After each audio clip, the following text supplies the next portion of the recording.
Olá, meu nome é Luiz Jabur, sou médico, atuo nas áreas de nutrologia e prática ortomolecular e hoje vou falar com vocês de um dos assuntos que eu considero mais importantes, que é a prática do bom sono. É durante o sono que nós produzimos os principais hormônios, tanto para viver mais anos quanto para melhorar a nossa composição corporal. Assim, a nossa longevidade e a composição corporal dependem de uma excelente noite de sono. E hoje eu vou dar 5 sugestões para conseguir melhorar o nosso sono de maneira natural e parar de depender, muitas vezes, de drogas pesadas que a gente está vendo uma pandemia no mundo contemporâneo. A primeira dica é colocar blackout na janela do seu quarto. A base do nosso cérebro se chama cérebro reptiliano, que está conosco desde a época das cavernas até hoje.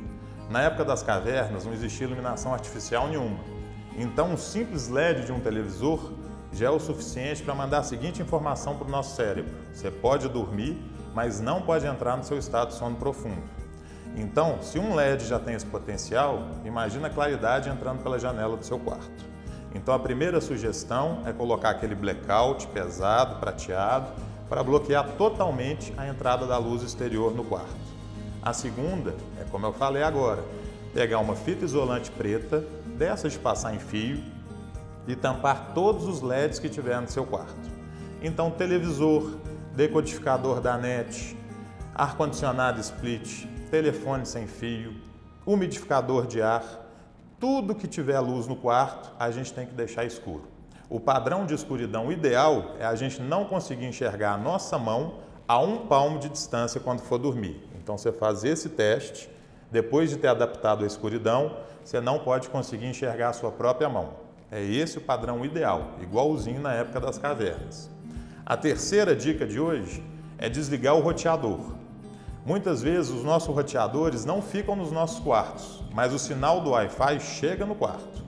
Imagine o seguinte: se no caminho ele atravessa uma parede que tem em torno de 15 centímetros de espessura, a calota craniana tem em torno de 2 centímetros. E para esse aparelho é como se fosse uma casquinha de ovo. E ele fica a noite inteira marretando o nosso cérebro, atrapalhando a produção dos hormônios. E quem mora em prédio ainda tem um agravante. O vizinho de cima e o vizinho de baixo, normalmente a gente consegue detectar no nosso apartamento. Então, o que eu fiz no meu prédio, que eu recomendo que vocês façam também? Converse com os vizinhos, expliquem isso e tentem convencê-los a desligarem à noite os seus roteadores. A sugestão é, antes de dormir, desligue o seu roteador, ao acordar, reconecte e a casa toda estará conectada.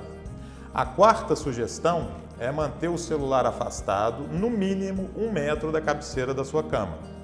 Quem já tem um pouco mais de anos, já conhece um pouco dessa tecnologia, lembra que nos primórdios dos celulares, toda vez que eles tocavam próximo de um computador ou próximo de um rádio, eles causavam uma interferência. Por quê?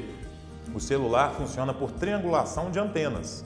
Todas as vezes que ele toca, ele está produzindo um campo magnético que influencia diretamente na nossa produção hormonal durante a noite de sono.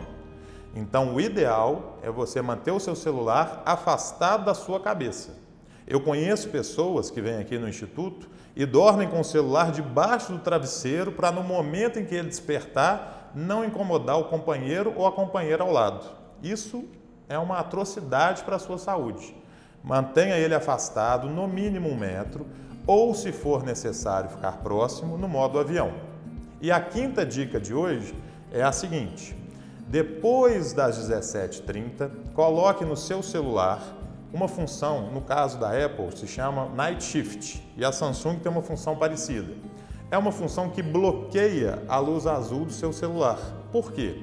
Essa luz azul, ela interfere diretamente na produção do nosso hormônio endógeno, que nos faz ter sono e uma boa noite de sono, entrando nos sonos profundos, que é a fase 3 e o sono REM, aquela em que o olho mexe. Então, esses aparelhos, já sabendo desse potencial maléfico, já colocaram uma tecnologia que bloqueia a chamada luz azul. Mas iPad continua tendo, computadores continuam tendo. Então, a partir das 17h30, que é o horário em que o sol normalmente está se pondo, tente colocar seu celular na função Night Shift, quando é o iPhone, ou na função semelhante no Samsung, e tente usar o seu aparelho para receber e-mails, Para ver notícias, evite de usar os aparelhos que emitam a luz azul, sobretudo o iPad e o computador. Em casa, tente ver um filme, não um filme de ação, mas um filme tranquilo, ou um programa de culinária. A televisão não tem a chamada luz azul, então ela pode ser usada, mas com um detalhe: se estiver no seu quarto, coloque fita isolante para tampar o LED dela e do decodificador. Leia um livro ou converse com seu companheiro ou companheira. Essas são as dicas de hoje para a gente começar melhorando o sono, que é um dos primeiros e mais importantes passos para ter uma excelente saúde, uma boa composição corporal e uma longevidade. É isso e até a próxima dica.